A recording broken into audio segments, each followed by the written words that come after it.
Perfecto. Ya. Ahí vamos. Recording.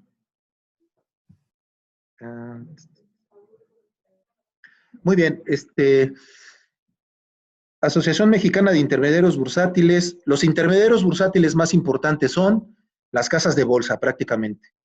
Las casas de bolsa están asociadas. La asociación es la Asociación Mexicana de Intermediarios Bursátiles, ¿no?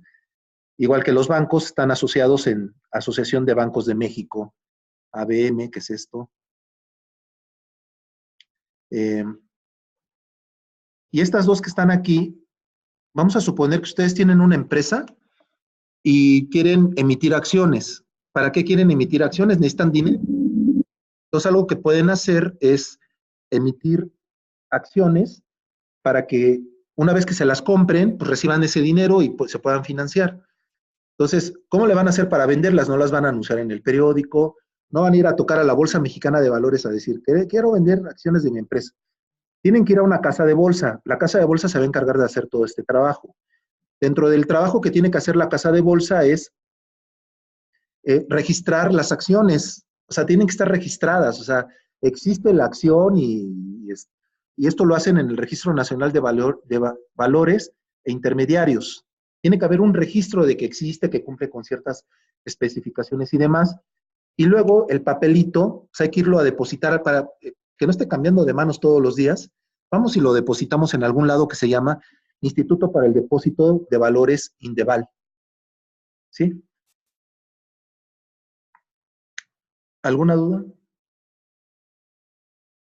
Bueno, instituciones de apoyo. Creo que me faltó. No sé si son todas. Muy bien. Ahora vamos a hablar un poco sobre el Banco Central, que en el caso de México, como ustedes saben, es el Banco de México, con el que vamos a trabajar. Y el Banco Central en cada país puede tener diferentes funciones, pero hay una que es la que le da el nombre de Banco Central. Ahí dice característica distintiva. Esta característica distintiva, a ver, voy a tratar de lucir a ver si no la riego.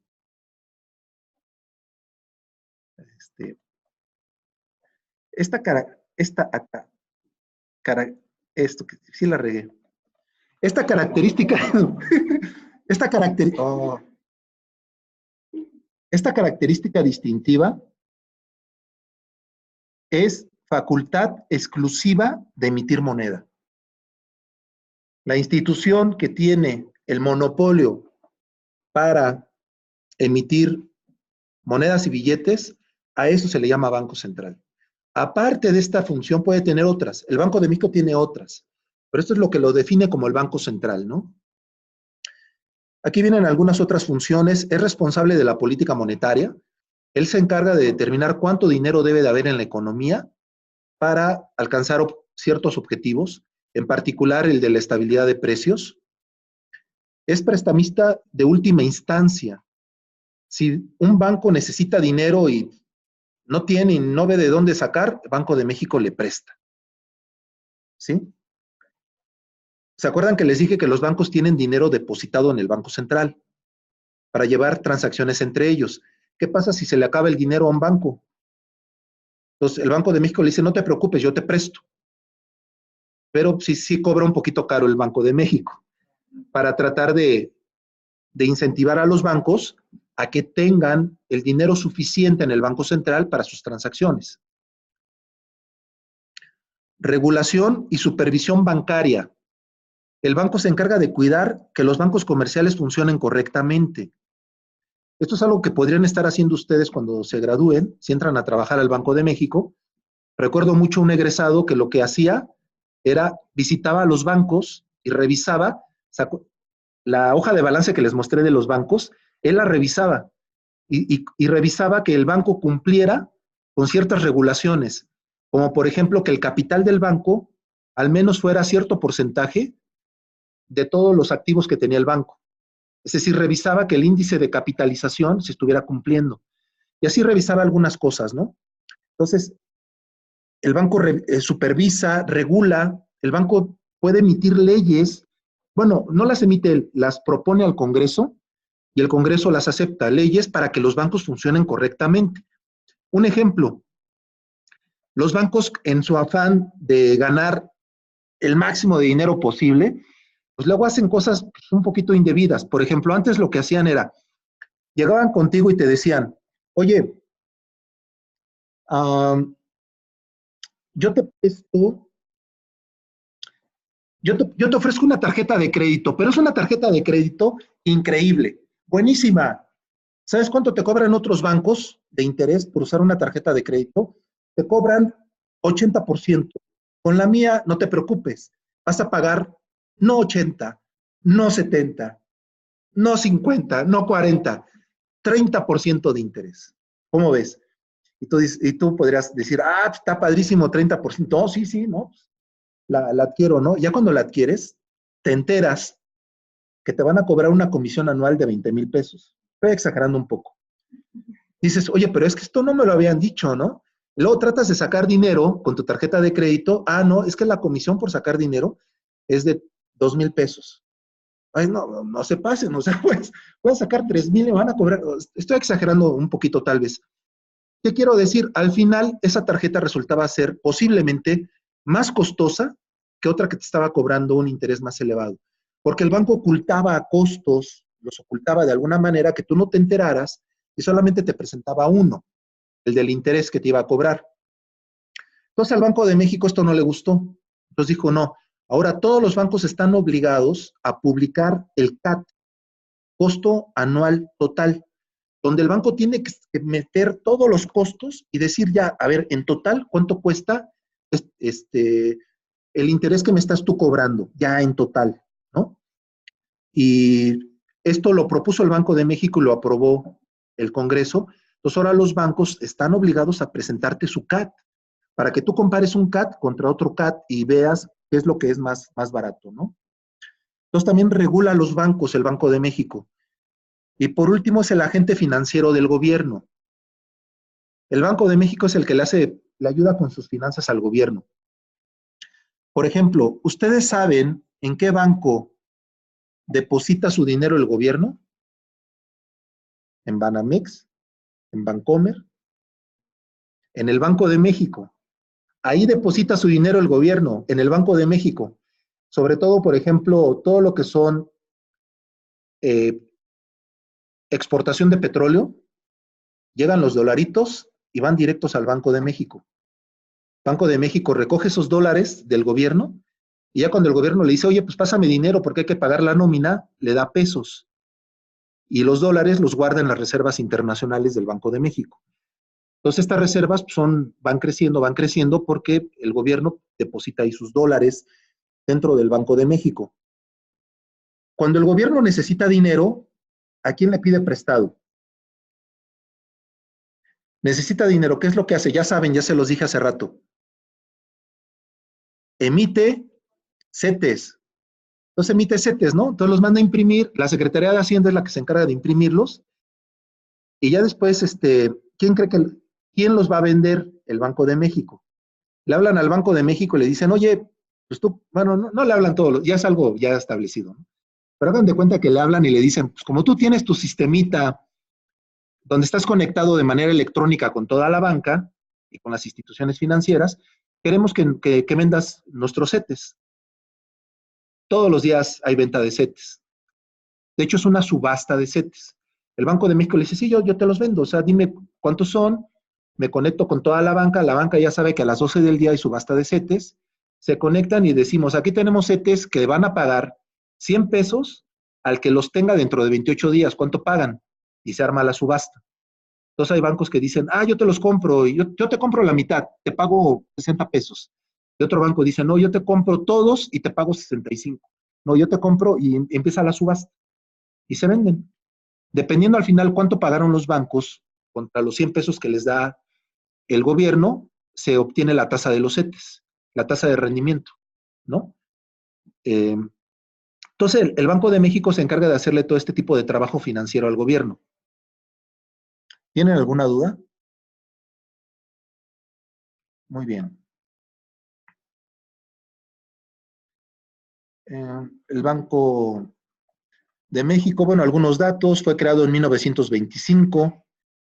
Problemas a resolver, escasez de moneda metálica y poca aceptación de los billetes. ¿Por qué? Una pregunta, ¿por qué ustedes aceptan un billete cuando es un pedazo de papel? O sea, hagan de cuenta que ustedes van a comprar algo, perdón, van a vender algo y les pagan con un pedazo de papel. ¿Por qué lo aceptan? Si es un pedazo de papel.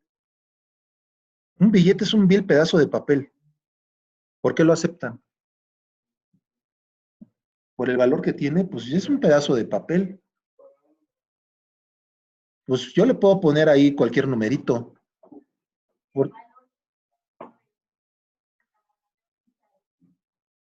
por, sí, Alma dice que el valor del billete está garantizado por,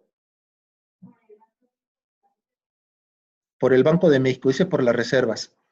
Este, miren, les voy a presentar acá, dejen ver si.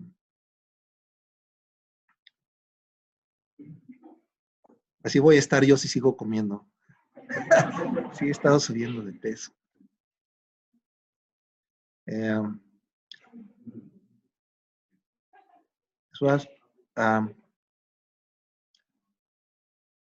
estos billetes eran de cuando yo estaba chavito. Este, sí, traté de buscar. Mira, este que está aquí, vean, 22, vean la fecha, 22 de julio de 1970. Yo estaba chavito cuando imprimieron este billete. Y um, dejen ver. No, es que no se alcanza. A ver, dejen ver el que sigue. Este. Es del 27 de junio de 1972. ¿Qué dice aquí? Vean lo que dice aquí. Aquí, arribita. ¿Qué dice aquí? Pagará 5 pesos a la vista al portador. Cuando surgen los billetes, en el siglo XIX, aquí en México, bueno, no sé exactamente cuándo habrán surgido los billetes por primera vez, pero en el siglo XIX, imaginen a las personas con sus monedas de plata y monedas de oro, yendo de un lado para otro, los podían asaltar, etcétera, etcétera, ¿no? O alguien así muy tranza podría quitarle un pedacito a una moneda que supuestamente tiene cierto valor, le raspo tantito y le raspo tantito a la otra y le voy quitando, ¿no? Algo que solucionó muchos problemas fueron los billetes. A alguien se le ocurrió simplemente agarrar estas monedas, las llevo a un banco, las deposito, le digo al banco que me dé un papel, o sea, un billete, y con este billete voy y compro algo. Alguien me dice, oye, pero págame con monedas de oro. Las monedas están en el banco. Acéptame este papel, este billete, y una vez que tú tengas este billete, puedes ir al banco y el banco está obligado a pagarte el equivalente a lo que dice aquí con monedas de oro. Ah, perfecto. Entonces yo agarro ese billete y puedo usarlo para pagar. Y entonces el billete se empieza a utilizar y todos lo empiezan a pagar con este billete. Y se podría dar el caso en el que una persona de pronto dijera, ¿saben qué? Yo ya no lo quiero seguir usando, yo quiero ir al banco a que me dé el equivalente en oro. Se podía hacer. Sin embargo, muchos bancos empiezan a hacerlo y había cierta desconfianza de pronto en que, es que yo no confío. A ver, ese papel, ¿quién te lo dio? No, el Banco Nacional de México. Dices, no, es que yo no confío en ese banco y si no me lo da, entonces empieza a haber cierto rechazo hacia los billetes. En 1925 se crea el Banco de México como el monopolio de la emisión de billetes. Dice, ahora yo soy el que los va a emitir y espero que confíen en mí. Voy a ser el único, soy creado por el gobierno, etcétera, etcétera, ¿no? Entonces el Banco de México empieza a emitir billetes y se compromete a pagarle al portador, al que tenga ese billete, el equivalente de ese papel. Se compromete. Esto pasó con los bancos en todo el mundo, los bancos centrales. Sin embargo, llegó el momento en el que, entonces, a ver, entonces, el banco estaba obligado solamente a emitir el dinero de acuerdo a sus reservas de oro, porque la gente le podía reclamar, le podía decir, oye, págame el equivalente a lo que dice este billete. Entonces el banco tenía que tener ese oro para pagarle a la gente. Entonces, si el banco no tenía mucha reserva de oro, no podía emitir muchos billetes, ¿sí? Sin embargo, pasa el tiempo y a los bancos se les olvida cuánto dinero tienen y empiezan a emitir lo que se les antoja. Ya se desconectan totalmente de la cantidad de oro que tienen y empiezan a emitir lo que sea. De tal manera que pasa el tiempo, si tienen un billete, busquen en el billete que tengan, si dice Banco de México, esto todavía fue en 1972, este billete. Busquen, si tienen un billete, busquen la leyenda, Banco de México pagará a la vista el portal. Ya no existe la leyenda. O sea, sería cómico que alguno de ustedes vaya al Banco de México y diga, ¿dónde me cambian este billete por el equivalente en oro y plata? Los van a mandar a... Ya no existe, ya no hay ningún equivalente, ¿no? Pero ¿por qué yo sigo aceptando un billete del Banco de México cuando ya no tiene respaldo en oro y plata? Porque confío en el banco, nada más porque confío en él. Porque yo sé que él está haciendo bien su trabajo y porque yo sé que ese billete tiene ese valor y tiene el valor de 5 pesos y con 5 pesos puedo comprar cierta cantidad de bienes. Si el Banco de México no hace bien su trabajo y los precios empiezan a subir muchísimo, algo que empiezan a hacer en varios países es en dejar de usar los billetes del banco y se empiezan a ir por otra moneda que puede ser dólares. De pronto la gente ya no quiere pesos, ya no confía en el banco porque los precios suben mucho y este billetito ahorita me permite comprar cierta cantidad de bienes, pero mañana ya no sé ni qué me va a permitir comprar y empieza a haber una sustitución, empiezan a mover, se empieza a mover otra moneda, ¿no? Se podría dar el caso. El Banco de México tiene que hacer su trabajo muy bien para que la gente confíe en las monedas y billetes que emite y esté dispuesto a aceptarla, a pesar de que no le van a dar el equivalente en oro y plata, ¿no? ¿Tienen alguna duda de esto? Entonces, sí.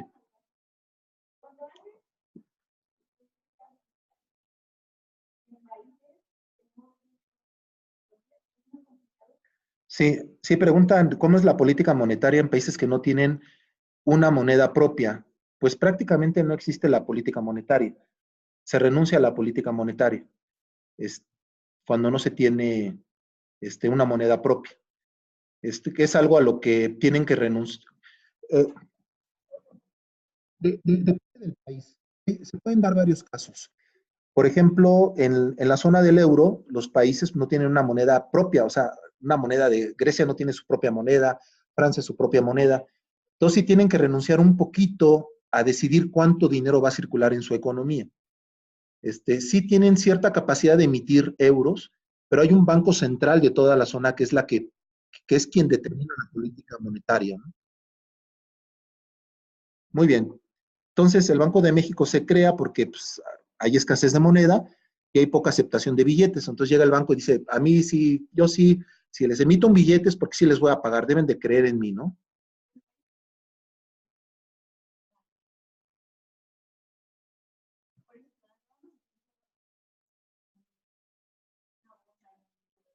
Sí, sí, no, no existe política monetaria. O sea, si un país no utiliza moneda propia, no existe política monetaria. La cantidad de dinero que circula depende de otras variables. Este, lo que va ocurriendo en ese país es muy similar a lo que ocurre en el país donde se emitió la moneda. Por ejemplo, si en el país donde se emitió la moneda deciden reducir la cantidad de dinero, la cantidad de dólares, por ejemplo, en Estados Unidos, lo vamos a ver más adelante. Esto va a provocar que las tasas de interés en Estados Unidos suban. Si suben las tasas de interés, pues muchos dólares van hacia Estados Unidos a ser invertidos y se reduce la cantidad de dinero que hay en Bahamas y también suben las tasas de interés. Algo que empieza a ocurrir en estos países que no tienen una moneda propia es que lo que se va presentando es muy similar a lo que sucede en el país de donde se emite esa moneda, no porque se pongan de acuerdo, sino porque hay mecanismos económicos que hacen que sucedan cosas muy parecidas. Muy bien, funciones del Banco de México: proveer al país de moneda nacional, procurar un entorno de inflación baja, estable y predecible. Sobre esto ustedes van a trabajar mucho, su proyecto. Promover el sano desarrollo del sistema financiero. El Banco de México tiene dos áreas muy importantes, que es la, el área o la Dirección de Investigación Económica y la Dirección de Investigación Financiera. Ustedes pueden estar en la parte de economía o pueden estar en la parte de finanzas. Dentro de la parte de finanzas, algo que hace el Banco de México es estar analizando cómo está el sistema financiero en México, qué también está funcionando, cómo están las tasas de interés, etcétera. Y también investigan cómo funciona el sector financiero en otros países y tratan de tomar buenas experiencias de otros países para implementarlas en México. Y hay otra área del Banco de México que es la operativa, que es donde hay personas que están metidas comprando, vendiendo bonos, las que se encargan de venderle los bonos al gobierno, o el Banco de México puede comprar bonos si quiere, se los puede comprar a un banco. Entonces, o están comprando y vendiendo dólares, es una parte muy operativa del Banco de México. Ustedes pueden estar trabajando en esta parte operativa, pueden estar haciendo estudios económicos para que el Banco de México diseñe la política monetaria, o pueden estar en la parte de la dirección de investigación financiera, ¿no? Propiciar el buen funcionamiento del sistema de pagos. Ya saben ahorita cómo funciona el sistema de pagos. Yo me meto a internet, compro un producto, mi cuenta está en Bancomer y resulta que la empresa a la que le compro el producto, su cuenta está en Banamex. Quien ayuda a que los pagos se realicen bien es el Banco de México a través de este sistema que les comenté, ¿no? El Banco de México tiene dinero de todos los bancos, tiene un sistema electrónico y se encarga de estar haciendo todas estas transacciones interbancarias.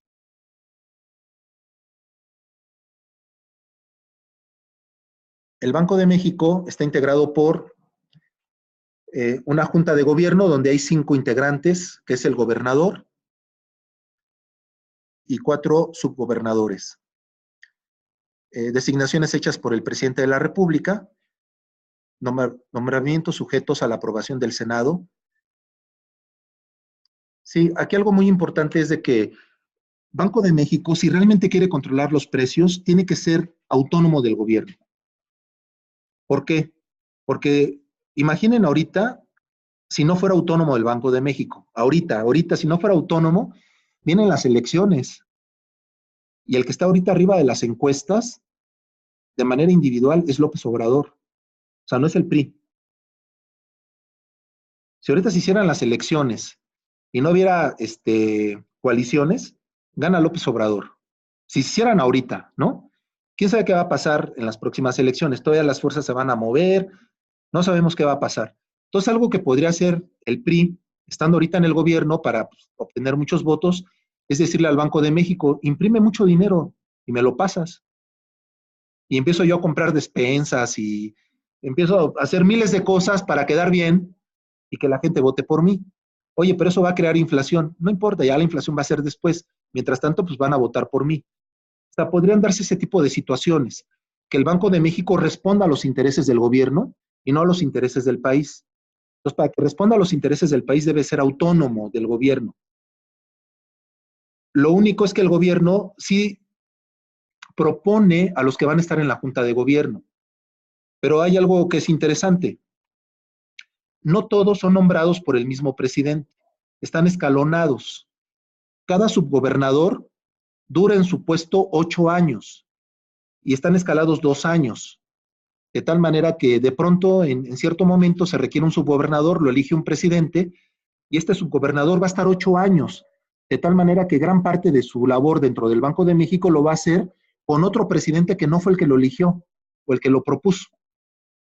El gobernador dura 6 años, los subgobernadores duran 8 y el presidente solamente lo propone. El Senado si dice, no, a mí se me hace que estás eligiendo a tu cuate porque vas a querer que el banco emita mucho dinero para tu beneficio, ¿no? Entonces no te lo apruebo. El Senado tiene la posibilidad de rechazar una propuesta del gobierno, ¿no?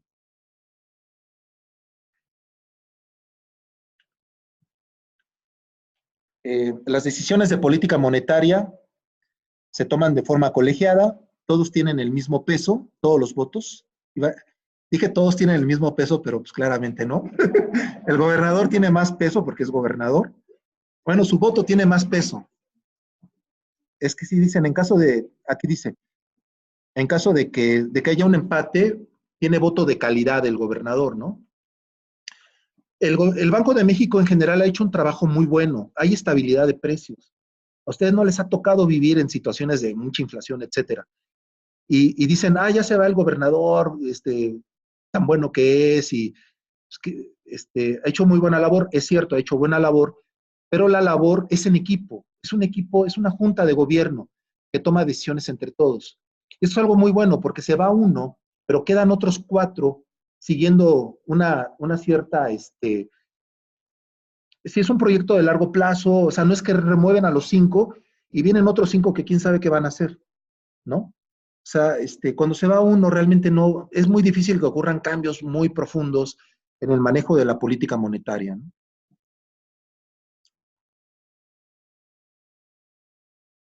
El Banco de México para alcanzar el objetivo que tiene, y esto lo vamos a ver más adelante, es que el nivel de inflación sea de 3% anual, más o menos un punto porcentual de tolerancia. Puede ser que sea baje a 2 o que por muy alta sea de 4%. Y para esto el Banco de México maneja la tasa de interés a un día en el mercado interbancario. ¿Qué diablos es eso? Lo vamos a ver con mucha calma. Nada más ahorita se los comento un poquito rápido. Los bancos se piden dinero prestado entre ellos. Mucho, ¿eh? Hay mucho préstamo entre los bancos, todos los días. La tasa que se cobran ellos se le conoce como la tasa interbancaria. Y los préstamos no crean que te presto y te pago en un plazo de 20 años, no. Se pagan a un día. Préstame, ahorita ya está cerrando el día y me estoy quedando corto de liquidez. Préstame en la mañana, te lo pago. Esta tasa es la tasa interbancaria a un día. Esta es la tasa que cuida mucho el Banco de México y que la va a estar moviendo con tal de alcanzar su objetivo del 3%. Luego les voy a explicar cómo. ¿Dudas? Cuando falten 5 para las... Ah, pues ahí está el tiempo. Avísenme porque ya casi, ¿verdad? Híjole, es que está re bueno esto. Está muy bueno. Muy bien. Sí,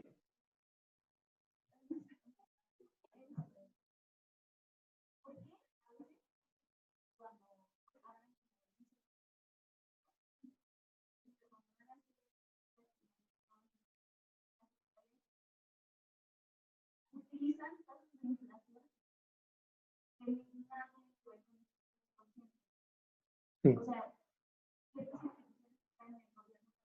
sí. Pero-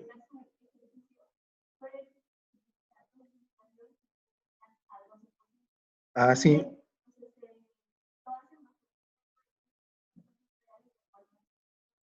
Sí, platican que a veces preguntan, Alma pregunta que a veces hay instituciones que cuando van a hacer una proyección a futuro utilizan tasas de inflación que no son del 3%, sino son más elevadas. Comenta que incluso del 12%. La verdad, no sé, no he visto que una institución utilice del 12%. No me ha tocado estar para ver el motivo. Lo que suele utilizarse es la tasa de inflación que se espera que va a haber en el año, que no necesariamente es del 3, puede ser que esperen una tasa del 4, una tasa del 5. Yo no sé si por seguridad y para tener un poquito de holgura ponen una tasa del 6%. Una tasa del 12 se me hace muy elevada, la verdad no estoy muy seguro por qué la utilicen una tasa de interés de esa magnitud. Tendría que verlo. Pero sí, cuando se hace alguna proyección a futuro, pues, es utilizar la inflación que se espera que se va a presentar, que posiblemente no sea la que busca el Banco de México del 3%.